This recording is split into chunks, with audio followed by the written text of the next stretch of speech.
Here we are. I'm so excited to be here. I just want to give a little intro for all the courageous listeners who are watching. So we're live on Facebook and YouTube.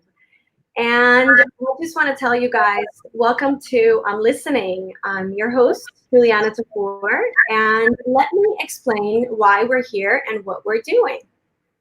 So, as many of you know, I produced a film on the courage that it takes to listen and how a simple act as hearing each other out can begin to heal our divides. I embarked on this journey searching for answers to the hatred and polarization in the US and in the world. And in the process, I discovered the power of listening. The mission then expanded from a film to learning about listening and engaging NGOs, companies, and universities in empathy-inducing transformational experiences where I screen the film and get people to connect through exercises. And now I'm launching I'm Listening, which is this live interview series coming to you directly from our Facebook account at listen.documentary to share with people who have been meaningful in my listening journey, as well as people who inspire me. And today's guest is the wonderful Corine Jansen. I met Corine when I announced Listen's world premiere last fall, and she's been my mentor since, currently serving as Listen Courageously advisor. So Corine, as she describes herself, she studies, lectures, assesses, and practices in the field of listening. And she is trained in listening to both content and form to be aware of genre, diction, metaphor, time, and space, tone, and mood to follow complicated stories that are being told. It is such a pleasure to have Corine here with me. As I said, she really took me in when she met me. I was introduced to this world of listening through her because she was just so kind and said, I like your film, I like what you're doing, and I am going to open up all my contacts and all my knowledge into this world that I'm a part of, and I'm going to make you, be with me in this. And that was such a kind act. Till that day, I had not experienced someone really just like take me like that, embrace me in such a loving way. So I am just so grateful to Corine for being that mentor, for taking me in when I wasn't even aware of the journey that I was going to embark on. Because the film is one thing, and I am very honored to have it now, to take it out to the world. But the mission really expanded from understanding the world that there was out there, and all the many practitioners and listening coaches and people who study listening and work with listening for a living. And Corine is one of them. So thank you. I am just happy to have you and share basically with our audience a little bit of your knowledge and how much you've inspired me. So let's get started. Corine, tell us, you're from the Netherlands. Just briefly, a little bit on your background, as much as you'd like to expand on, because you have a really powerful backstory that led you into this field of listening and into becoming a chief listening officer. Thank you so much for being here, Juliana. It's an honor to be here. It's new for me, and it's a very nice and new way to share experiences, knowledge, and beliefs in the power of listening. I am from the Netherlands, a very small country in Europe, and I'm living in the south near the Belgian border. I'm 52 years old, and I learned to listen from my mom. My mom had a borderline personality problem, and she learned me at a very young age that I always have to look into her eyes to understand what is going on in her world.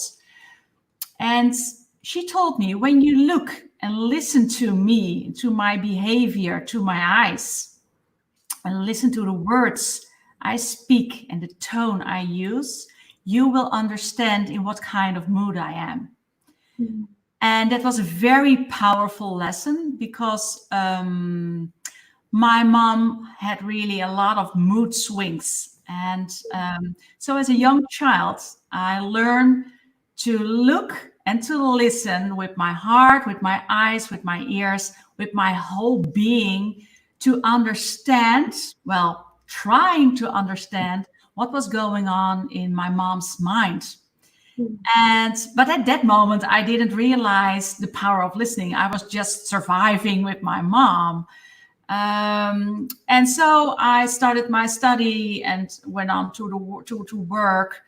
And I think it was 2005 when I did training to become a mediator. And people learned me there the importance of listening. And then I noticed, wow, what you are teaching me, I heard somewhere before. And yeah, that was the story of my mom who learned me the importance of listening, and not listening with your ears, but listening with your whole being. But the most important thing that I learned from her and what I noticed during the training is that listening is a choice. And it's something you can train because it's like a muscle.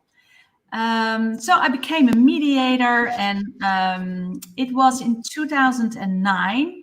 I was working at broadcast radio. I got a message from someone from a university medical hospital in Nijmegen, and they asked me, "Do you want to work for us and listen to people, to their stories, but also listen to our professors and nurses, what's going on in their lives?"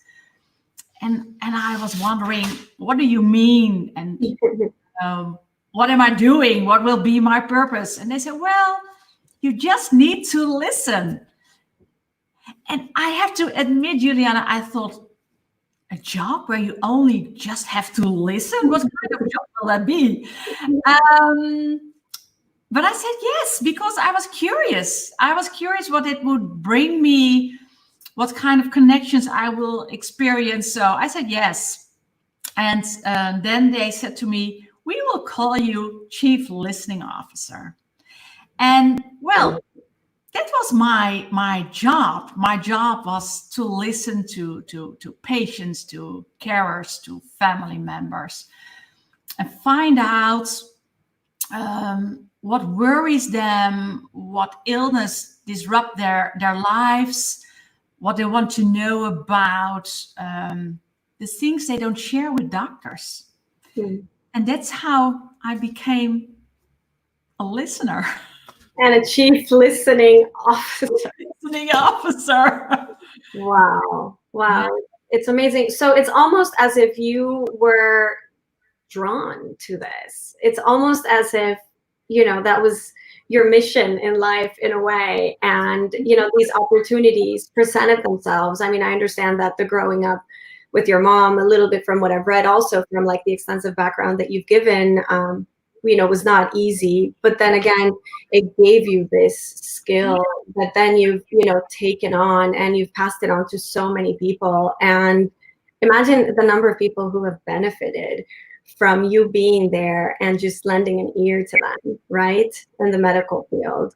So why don't you expand a little bit more on what you did in that job at the hospital? Because I know you had multiple kind of roles in various situations with people, and then what you do now as well, which is incredibly powerful. Yeah, okay.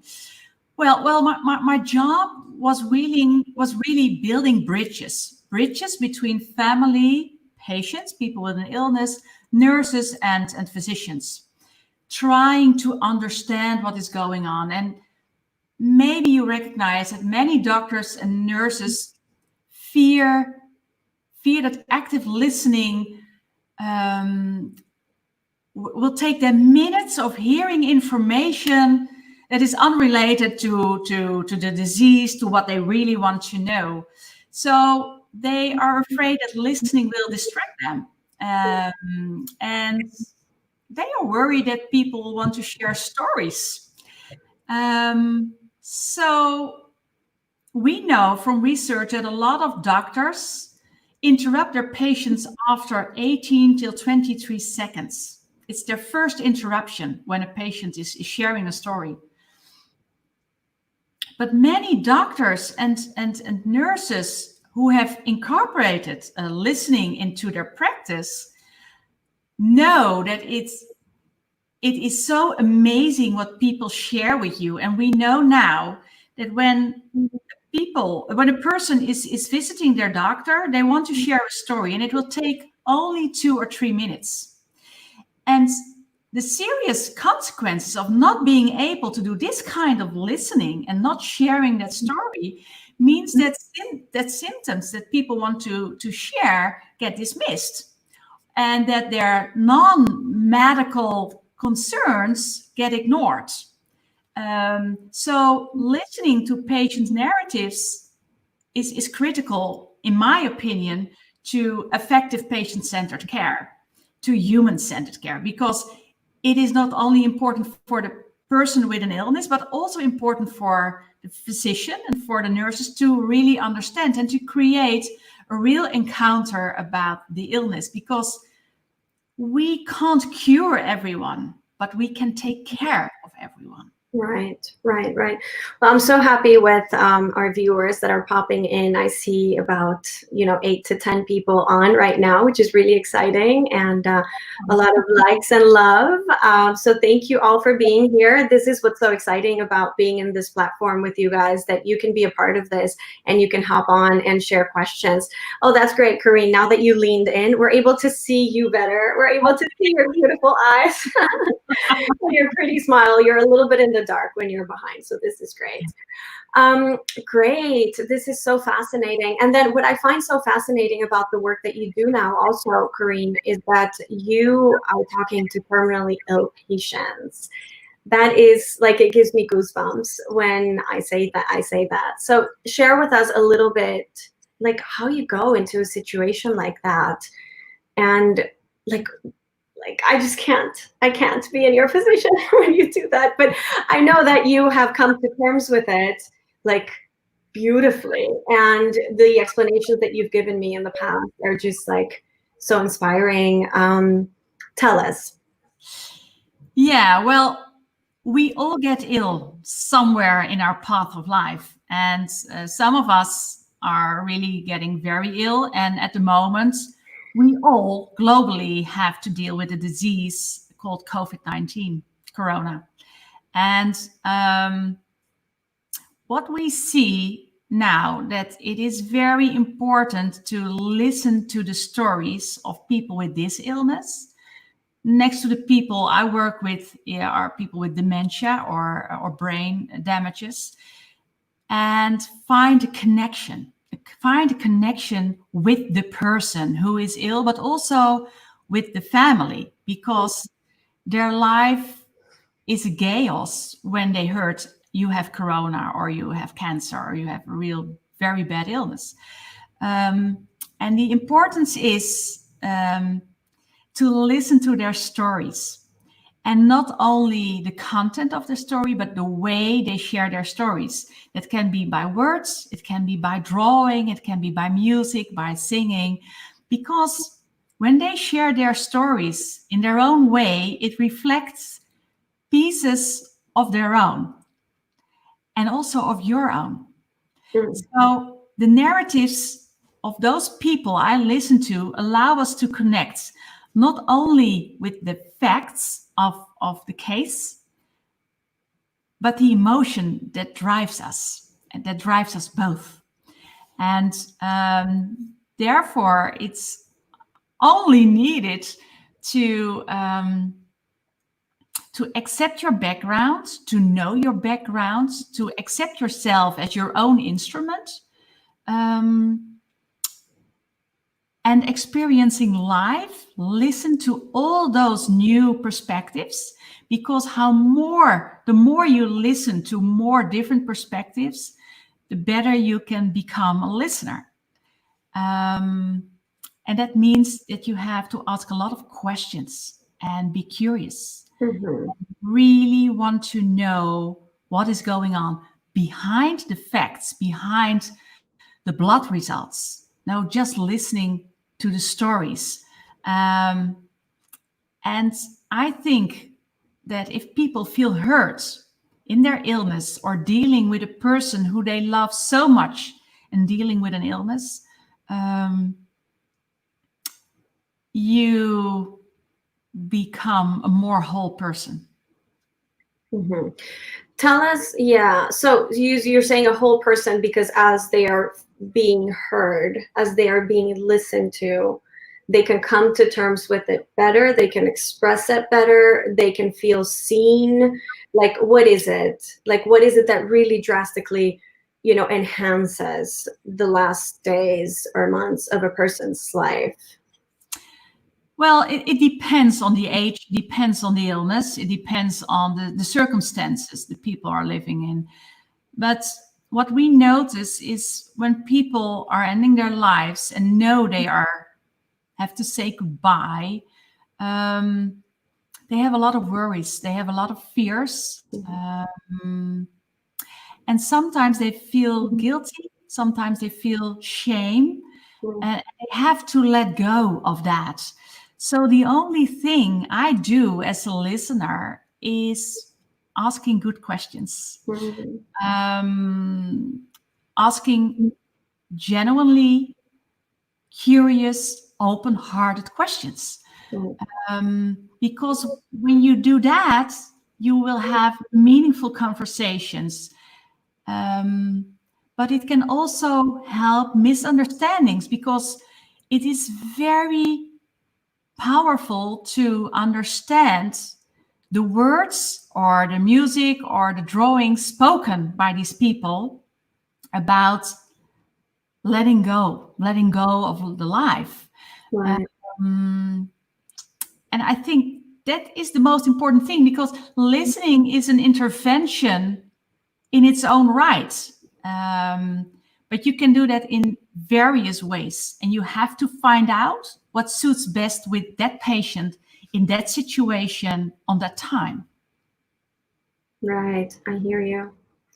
Wow. Yeah, no, I can just imagine what that must be like. But you are certainly an angel to be able to walk into people's lives in such a fragile moment and be able to help them process everything that it is that they need to process before saying goodbye and with the relatives. So really, like kudos for that, for being an angel really in people's lives. So let's talk a little bit about listening. And when I came across your work and I was able to connect with you over LinkedIn, and I began to see some of the videos that you've posted, to me, it was wonderful, because that through Listen, I was able to do something that I had not researched extensively, but that I thought and felt wholeheartedly that it was possible for people to connect at a deep level. And I set out to carry out this social experiment, if you will, with 6 different participants, or 3 different sets of participants across 3 issues. And it worked in 2 out of the 3 cases, and people experienced connection. And in one of the cases, they went on to have deep compassion for each other. To me, that was beautiful, and it really opened my eyes to the power of empathic listening, and has taken me on this journey, as I said in the beginning. But when I came across research like yours and like that of so many others that are in this field, I was empowered by that, and I said, this is so important, and why aren't we made aware of this more? As a society, we are taught to speak our minds, and there's all these, speech and debate clubs, and really we are praised for our speaking, but we are not praised for our listening. So let's talk a little bit about that, and why really has this not been in the forefront of our education and the top of mind of institutions and organizations, because it is so crucial for everything that we do in life. Yeah, that's so true. The fact is, when we are born, we learn that listening is obeying. Our parents say, you need to listen to me, little girl. And that only means you have to do what I ask you to do. But that has nothing to do with listening. And listening is a matter of choice. And we say to our children, you have to learn to speak, and you have to learn to lecture and have the right words. But if a child is a very good listener, they don't get a bonus at school because they are silent and what's going on. But listening is a muscle and we don't train it. And I think, but it's just my assumption, Juliana, that our ego is in the way. Because when we speak, others needs to listen to us, and we can share our knowledge, and we can share our remembering, and we can share our morals about stuff. And when you listen, your ego is not working at that moment. You get past your border defenses when you listen. So it needs a lot of courage. It needs a lot of courage to say, okay, I'm available for you, and I want really to understand what you are saying. I will not understand completely, because when I understand completely, you would be me, and that's not possible. But it's a choice to train your muscle and to be curious. But well, when I have a drink with my friends, more often it's say, oh yeah, I did the same thing, but you know what I was experiencing? So it's going on, and it's our ego that's in the way. And when you listen, you must agree that it's a way of learning. It's a way of learning new things, that you will experience new information, and you don't know if you like that information. You don't know if you agree with that information. It can lead to misunderstanding, and misunderstanding can make conflicts. So when you listen, that means you accept the backstories of another person, that you accept other perspectives on stuff. And I think that is the reason why we don't learn it, because it makes us vulnerable. That's right. That's right. Oh, wow. That's so beautiful. We are not willing to be exposed, right? We are not willing to take, to have that courage and take that leap, because we don't want to be hurt. Yeah. And what that's happened in this country, in the US and in the world, really, is that it's breed hatred and it's breed polarization, because we are just not talking anymore. Everyone is in their own corner, in their own group, in their own silo, listening to the people who agree and think like they think, right? And more, we think it is normal then to exercise a specific behavior because we are surrounded by a group of people who seemingly are normal. It is not normal to not listen. It is not normal to be hateful. The current state of polarization is crazy. Like 75% of Americans say that it's reached a crisis level. And we must take a stand. And it's not only here, it's everywhere. It's everywhere. It's in Brazil, it's in the UK, it's in Colombia, it's everywhere. So the question here is, how can we, because I get this asked a lot also in our sessions through the Listen Courageously program that we're doing now, how do you engage someone who does not want to listen, right? Because one thing is for you to have the openness and to be taking that stand and to be aware of the importance of this and to connect with that humanity in you and to say, I want to see you for who you are as a human and not for who you are as an issue or what that represents, right? But how do you engage them? Well, when people don't want to listen, I always say, you don't have to agree with me. you don't have to agree with anyone you are listening to, because to listen does not mean or even imply that you agree with someone. It simply means that you accept the legitimacy of the other person's point of view. So what will happen if you just listen to me? Nothing will happen, because you can have the same opinion. You don't really have to understand me. You may learn something, but not necessarily. You learn that you understand or listen to another perspective. You don't have to fix anyone. You don't have to fix me. You don't have to fix my problem. And that means when I share that with people and say that, they say, okay, so I don't have to do anything. You just want to be heard. Yeah, I just want to be heard. The strange thing is, Juliana, that when you listen to another perspective, you will have a different perspective. Because you heard things in a way, in a situation, in special circumstances that you have never heard before.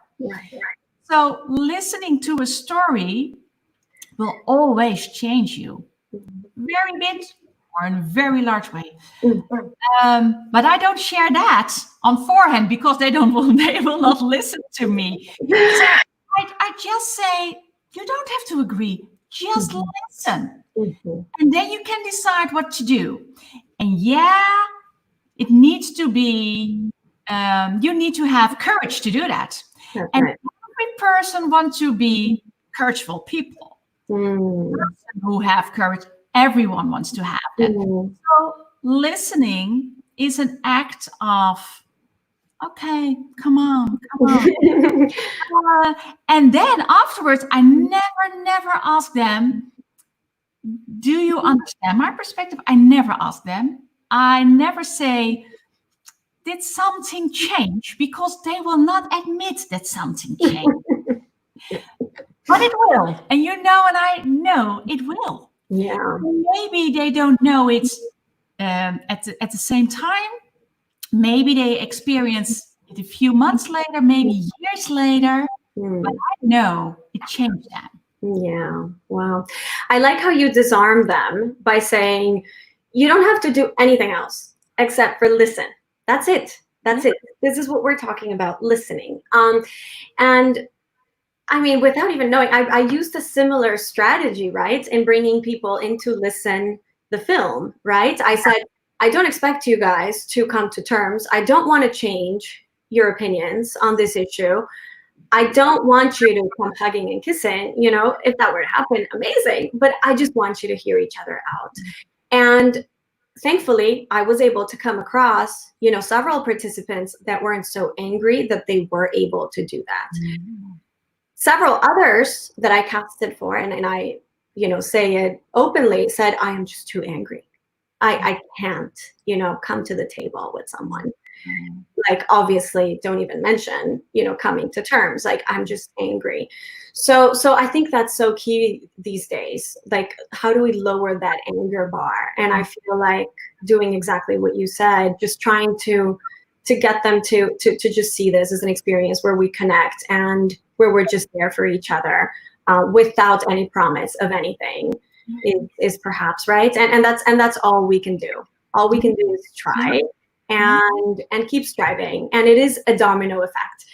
And I believe it wholeheartedly. Like, one person that is able to enter a situation where they are touched, not necessarily changed, but touched by someone else's experience, they will talk about it with their friends, with their relatives, with their spouses.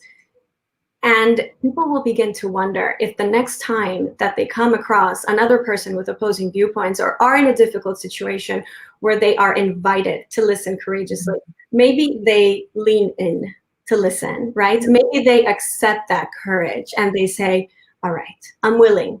Yeah. I'm willing to be vulnerable, right? Because that's what it requires. I think we have to remove the people from the feeling that listening is creating fear. It isn't. It isn't. All the beliefs, also the beliefs of the people you do not agree with, all are a matter of perspective. And every person will learn new perspectives through life. And if you are not willing to admit that you are changed by a conversation with another person, that's okay. That's okay. Take it in your time. It's your circumstance. It's your narrative. But I know, I'm 52, I know that every narrative changed through time, because you will never share the story in the same way, with the same words, with the same tone as you did yesterday. Because sharing a story and sharing your perspective as a real dialogue, it broadens your perspective. And broaden your perspective can lead to an encounter if you are willing to have an encounter. Right, right. And that is the choice you have to make. And if you don't choose to listen, nothing will happen, and everything will stay the same. Yeah, yeah. So we're getting some comments here, and some people are saying, you know, great point. You don't have to fix me or the problem. Too many of us go into those conversations trying to fix people's problems. That's Carolyn Norton's comment right there. Love Carolyn. Thank you. Mark Wong says, to be honest, we're not doing a good enough job inspiring people to listen. Completely right. There are many misconceptions about listening. So, you know, people are really connecting here with everything you're sharing with us. Corine, why don't we talk a little bit about when you do get that chance to engage someone in dialogue? Let's talk a little bit about, you know, the mind and the process behind listening and what gets in the way of. Yeah. The strange thing is in listening that the only thing that gets in the way is yourself. That's with a lot of things in life. The problem is, no, it's not a problem. It's a challenging thing. Your inner voice. Your inner voice. You have to learn to listen to your inner voice. For example, if I would have a very critical inner voice, I will hear someone else's words differently than someone who has an inner voice that blame others. So two persons are listening to the same story, hear different things. And that's because of our inner voice, of our inner dialogue. And so you have to learn to listen to yourself, but more important, you have to accept yourself, because your listening ability is not a constant factor. You can't be a listener the whole day. You can be a good listener, but some people are great listeners, but only when they listen to certain people in certain circumstances. Don't rush yourself with that, but accept that you are who you are. Reflect on that. Reflection is very, very important, and accept that you can choose to listen, but also not to listen to a person. Because you can say, I often say, I have to admit, when I'm in a hurry or I have a lot on my mind, sometimes I say, I'm sorry, I'm not capable to listen right now, but can we make an appointment so I can really listen to you? I prefer that, because if I do listen to that person and I'm not really there, we will not have a real encounter. There is no hard contact. So I prefer to be honest that I can't be a good listener, and make an appointment. And on the other hand, I hear people often say, I am a good listener. I never ever say that about myself, because it's not you who say that you're a good listener. It's the speaker who wants to be heard, who can share, hey, you're a good listener. And sometimes I think, I didn't do a very good job, did I? And they say, oh yeah, you were a great listener. It's not you. We really have to get rid of our ego when we choose to listen, and being aware of that will help you to become better in the muscle, what we call listening. Yeah, our egos really is what gets in the way. I've heard you say that so many times, and in the film that came across so clearly when the participants were just at odds, and you could see that they were not there in presence, hearing, taking in what the other person was saying, but their mind was working. Their mind was processing. What is it that I'm going to say, right? I'm being recorded. This is going to be on, film festival or television one day. It's, it's going to make waves. And that's it, right? And we begin to block. Yeah. So is there a connection, like chemically, like I would like to understand that, like, do we just like block something in our brain, in our heads, that then transmits to like blocking our heart, or like has there been research on this? Like, because I'm just so curious to know why we do it, but we do it so well. We just like tune off, right? It's like brain, send this message, heart, block, like no connection is possible. Yeah, and no, this is very human. It's very human to be like this and to experience this. When you look to listening, there are a few components that are very important. That is hearing. Well, I have an hearing aid on both ears, and I still can be a listener because it's only sound, and I can listen with my eyes and I see your mouth moving. So it's hearing, and then it's about understanding. Do I understand you right? The word you are using, are we talking about the same definition? When we talk, especially like empathy or compassion, do we understand each other in the word we are using? Then we have the word of memory. When you listen to a person you've heard before, it's very important that you can relate to the earlier conversation. So memory is important, knowing, hi, we spoke earlier. How are you? How was the wedding? Or how was something special? And then we are interpreting. And that is where things are getting a little bit more difficult. Right. Because people can have a special smell, a special sound, a special kind of glasses, a special way of behaving that can irritate you. And we have another part, and we call that evaluating. And the minute we see another person, we evaluate that person through our own filters. So it says nothing about the speaker. It says everything about us. If we do not check if we really understand and if we interpret everything right, so we need to paraphrase in our own words. If we don't do all those kind of things, we block because we don't really hear each other. We don't really see each other.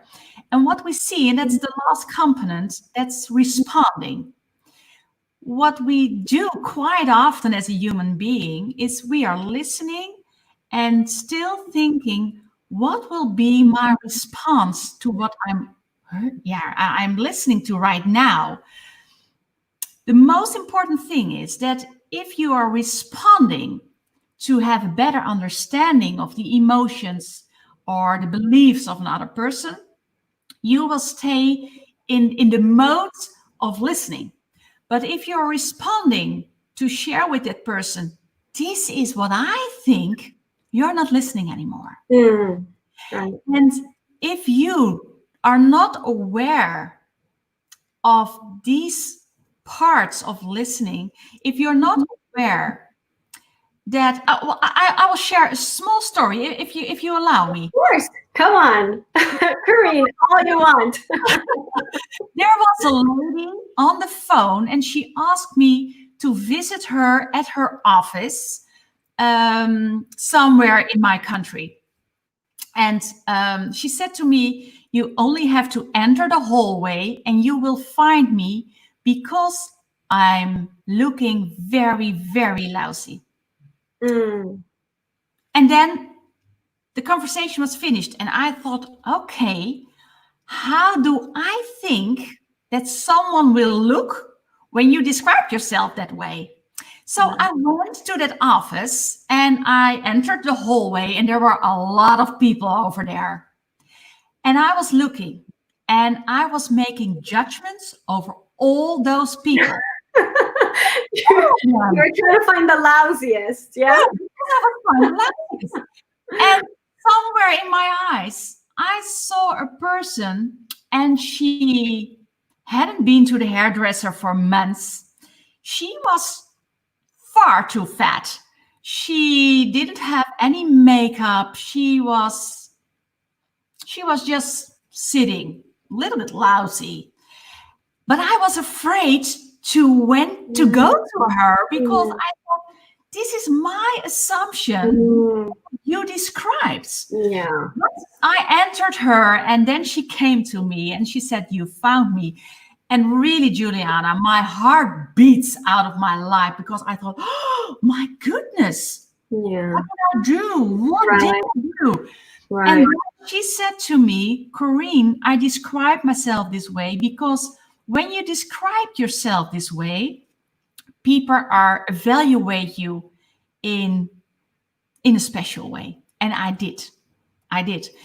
And then she shared her story with me, and it was a very touching story about her child who was very, very ill, and she stopped taking care of herself. Right. And she told me that doctors were speaking with each other in the Latin language because they assumed she would not understand because she was stupid. And she understood from that conversation that there was really horrible things going on with her daughter. But they didn't know that she could understood because they made the assumption, because of the way she was wearing and sitting and behaving, that she was a stupid lady. She wasn't. And when they did see her, they would have noticed that she was a very intelligent and wonderful mom. But they just make an assumption and they close their hearts because they make an assumption, this is a stupid lady. We don't have to think about her. Wow. So in interpreting and evaluating persons and not trying to understand, because my first question to her was, why? Why do you describe yourself this way? And when she explained, the story of her child, my heart opened up. And I hugged her every minute because I saw her pain. Right. And that is listening beyond your border defenses. Why, just as a follow-up, why would she take on that narrative? Why would she keep describing herself like that? Because she wants to confront us with assumptions. That's the lesson, clearly. Yeah, that was the lesson. You didn't hear my story. You were not curious about me as a mom of a very ill child. You were just something. How do you call it? Assuming that I was a very stupid mom. Yeah. That's so powerful. And I don't think a lot of people take it upon themselves to kind of go around kind of projecting their stories to others. But it's clearly that she was deeply hurt from what it sounds like, and she needed to get that out to the world. as much as possible. Wow, that's very interesting. Assumptions. So let's go back to the topic of assumptions, and let's talk a little bit. I know you've recently shared an article with me about the importance of body language in listening as well, because I'm sure body language also gets in the way of our assumptions at the beginning when we're beginning a conversation with people. So let's talk a little bit about the things that are not heard, but that are seen. Well, I think the most things are not shared in words. Because, well, especially in my work, we can't find the words. The words are too painful. The words are too difficult. How do you define your emotions? So when you meet a person in a high emotion, most words are not spoken. So you have to listen between the lines. And the challenge is that you don't think you can read between the lines and not asking if you are right in what you see. So we need to make assumptions as a human being, because otherwise we will be overwhelmed. But if a person can't find words, you just have to look to the eyes, but also to the tone, to the words. Is someone speaking as I or we or very anonymous? Is a person working with hands or not? Is a person looking downstairs or up?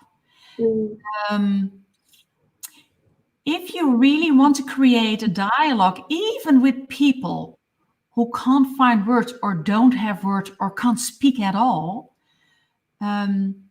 it's important to have a body conversation. And it starts, and this time that's really difficult with Corona, but it starts with taking their hands and shaking hands, or having your hands on the shoulder and say, I care. And sometimes you only have to be silenced to see the muscle of the speaker relaxing. The most important part is that that person feels safe to share their story in any way possible for them. So body language means that you have to see, is this person afraid? Is this person shy? Is this person sad? And you can ask. You can just ask. And you can even ask, you don't say anything. This is confusing for me. Can I share with you why it's confusing me? And then you can explain that the nonverbal behavior is not correlating with the verbs and the words they are using. It's very okay to say, I'm confused. It's very honest, and it can breaken up in a positive way the dialogue, because you show compassion that you can't reach the other person. Right. And you know, because you feel when you listen to yourself that you don't have a connection, because your evaluation and your words and your interpretation, it doesn't correlate with each other. And you know, listening is not binary. It's not how do you say it? It's not a line. It's not balanced, because people want to be heard when they have emotions of happiness, of emotions of tears and sadness. So that means that you have to create trust from the start, from the conversation. And that means that you have to ask the person, do you feel safe? Because I can't understand by words if you feel safe. and I try to understand if you feel safe. And when a person says, I don't dare to tell you what I'm feeling, you can only say, it's okay. Just tell me what you want to share. Don't push, because when you push, it's about your curiosity and not about their story. So listening is about seeing, smelling, hearing, feeling, and focusing on the other person. And therefore you need your whole human being. Wow. Wow. Incredible. And we are not taught about listening. No, we're not. Or the importance of it. It's just crazy. So let's talk a little bit about how we know when we are listening. How we know when we are being heard. Because I think we all, as humans, as human race, we crave connection. We are made to connect. We are made to be listened to, and also to listen, although we need to learn it better. But let's talk about that, because I know some basics from the film. Obviously, you've expanded in this tremendous amount. Let's go over some of those, like undivided attention, kind of presence, wholeheartedly being there, no judgment. Just like walk us through so that we can all be aware of it, right? In our daily life, in our daily encounters. And it doesn't necessarily need to be when we are faced with a position or with a person with an opposing viewpoint or a position different from ours. It can be with our spouses, with our families, with our kids, right? With our friends. With people who work for us. Oh, yes. Listening is for me the basic of a human connection with everyone. It starts all with listening. I use when I choose to listen, because for me that's the most important part. If I visit my neighbors, I not always choose to listen. I just want to be with my neighbors and drink a glass of wine. But if I choose to listen, I always do an exercise, and it's called clearing the listening. And it only takes me a few minutes to understand, okay, how do I feel right now? Am I still angry at my friend? Am I still sad about what happened today with my neighbor? Just recognizing how you're feeling. Who am I at this moment? Yeah. Recognizing yourself and listening to yourself and acknowledging and accepting that it's okay will help you to open your heart. And opening your heart doesn't mean you have to feel what the other person is feeling, because you will be exhausted afterwards. And listening is taking a lot of energy already. But you can open up your heart for compassion. Open up your heart and say, I'm so sorry for you that you feel that way. Or this is very interesting that you share that with me. Thank you for your trust. It's in words and it's in behaving. It's about eye contact. Do you have an attention? What we know is that people who are using their ears, one ear or the other ear to you, towards you, means I am really trying to hear what you are saying to me.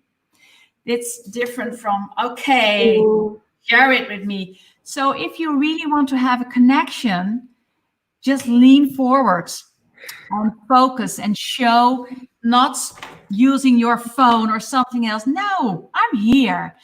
And we know that it is really not possible to open up your heart and to have your focus the whole day. Even if your muscle is trained in a very good way, you can create a very good listening intelligence.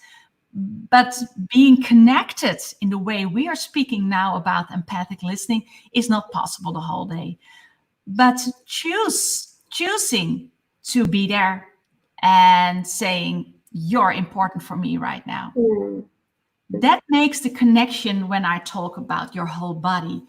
And there are really, and we have to talk about it another time, there are more different ways of listening. And what we are talking about right now is connective listening, Right. making a connection. But you also have creative listeners and reflective listeners and analytical listeners. And there is no wrong or right. Every way of listening is very important. But you have to choose for it. That's the basic. And if you choose, I think the other person will say, wow, you really listen to me. You don't choose, you just experience it at home. Say, okay, yeah, I've heard you. It's okay. Yeah, let's do that. It will not work. I mean, we're all guilty of it at one point or another during the day. It's yes. We're human beings. So we must allow that we are a human being, but that we can choose to be there or not to be there. And if my husband says, I need you to listen to me right now, and I think, oh, I just have 5 minutes, I sometimes say, I only have 5 minutes. And then I have to stop. So you can choose now 5 minutes or later in this evening. And when he says, I need you 5 minutes, then I need to choose for 5 minutes. Right. But after those 5 minutes, I said, okay, now I have to do something else, because then I'm not listening anymore. Yeah. Yeah. But it's so powerful to be aware of when you're choosing to actively listen and say wholeheartedly, I'm here with you. And when you're not, I'm just not, I'm not open. I'm not receptive. My head is somewhere else. I'm not in a good space. I need to go meditate. I need to do yoga. I need to take a walk, right? Like we need to acknowledge it. I love that. Let me see some of the comments that people are saying here. So I know someone was saying, would appreciate, this is Alicia, specific examples of verbiage that fosters empathy for us to use on social media in a meaningful way. Listening is much easier in person. How do you advise people to listen and communicate effectively on social media? I guess that's the question. When vitriolic comments are often thrown around without consequence. Yeah, that's a very good question. Listening on social media is difficult. And when you listen to someone on social media, ask questions. Ask genuinely curious, open-hearted questions. So don't ask, don't you think that? Because that's the wrong question. But ask, what do you mean by that? Or how do you see that happening? So open questions, but really people must feel that are open-hearted questions. And it's very difficult because when you look at social media, you see that people have a lot of opinions.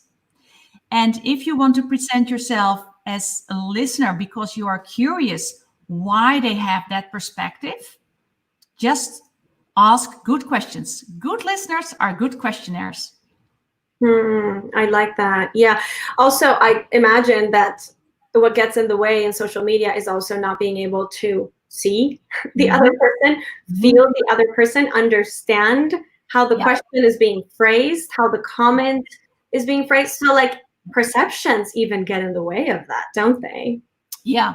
And the problem is you can see a small avatar, but sometimes the avatar is not the person you are communicating with. You really don't know. And especially on Twitter, we communicate in 140 or 280 letters. It's not helpful to have a real conversation on Twitter. So most of the time when I wonder why a person is saying something, I go to a direct message and have all the spaces around me and say, can we have a conversation about it? Or can we Skype? Or can we have a Zoom conversation? Because I'm really curious why you think that way. What I think it's very interesting on social media is that you can choose who you are following. And for a good listener, it's important not to follow only people who share your perspective on life. but to follow people you disagree with. Skype, or can we have a Zoom conversation? I'm really curious about why you Skype, or can we have a Zoom conversation? Oh, sorry, Corine. I was looking at questions and our own broadcast got in the way. Never mind. Technology. We're all learning. Technology. Sorry to have interrupted. Yeah. No, I promise I'm listening. Yeah, so it's important that you listen to a wide variety of people.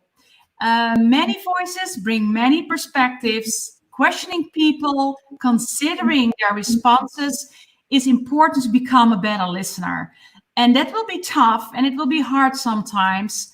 But it's possible on social media because you meet there people from the world. So it's you're very right. Nonverbal, it's difficult. You can't spell, you can't smell, you can't feel the emotions, but therefore you need to ask.